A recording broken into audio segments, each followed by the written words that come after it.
is we'll have a little look at what the evidence says. So everyone was right really about the bottom right one, the push toy. I'm going to talk about that towards the end.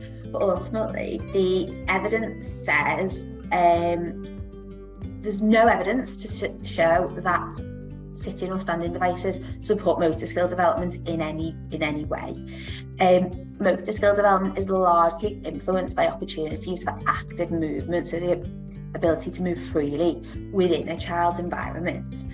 And too much time in confining equipment, which, as well as the things that we just looked at, with the exception of the push toy walker, also includes things like car seats and prams. So spending very prolonged periods, I'm not talking about 10 minutes here or there, or half an hour walk in the pram, or a half an hour journey in the car seat, but it's been shown to negatively impact motor development. Now, the NHS does not recommend the use of baby seats, sitting walkers, jumpers, or door bouncers. But what it does say, because it recognises, I think, that they're widely used, is that if you do use a baby walker, bouncer or seat, it's best to use them for no more than 20 minutes at a time. So although it doesn't recommend it, it is giving this recommendation that to cap it at 20 minutes at a time. And I think that is that it understands from what the evidence says that actually short periods in a lot of this equipment isn't going to affect motor skill development, but they certainly don't want to be encouraging any sort of prolonged periods of time in any of these devices.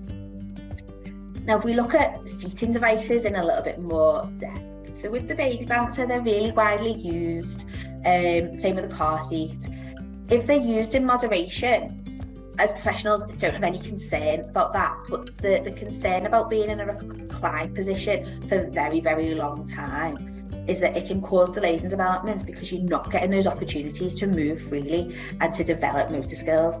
And being on their back for a long period of time can also potentially lead to flat spots on the back of their head.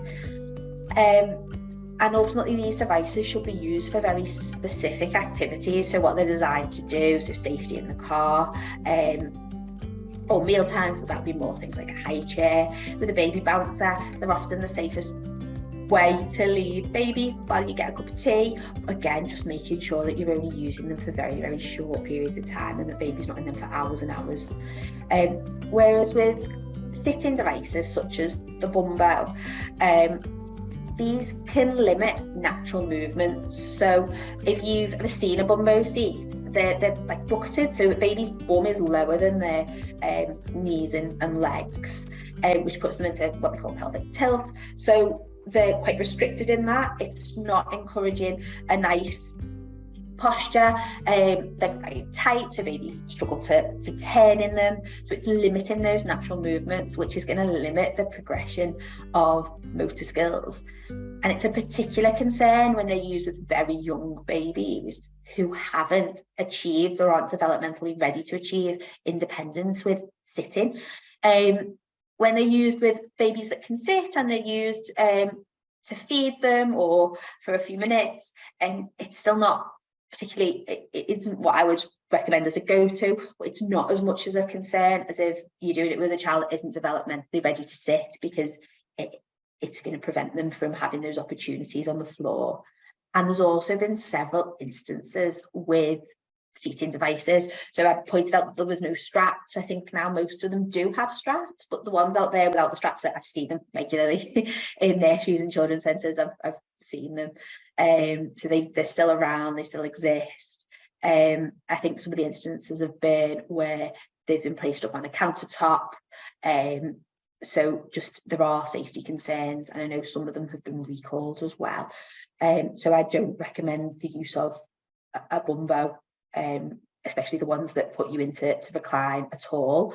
For full disclosure, I do own a little seating device, but I bought this when my little one was 7 months and he was feeding independently, and we were going to visit family at Christmas who didn't have a high chair.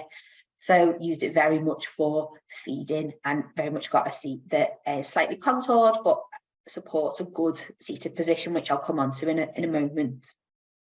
And that isn't going to do any harm. What would do harm is if a baby was sat there with an activity tray and left for hours and hours rather than having that opportunity to move on the floor.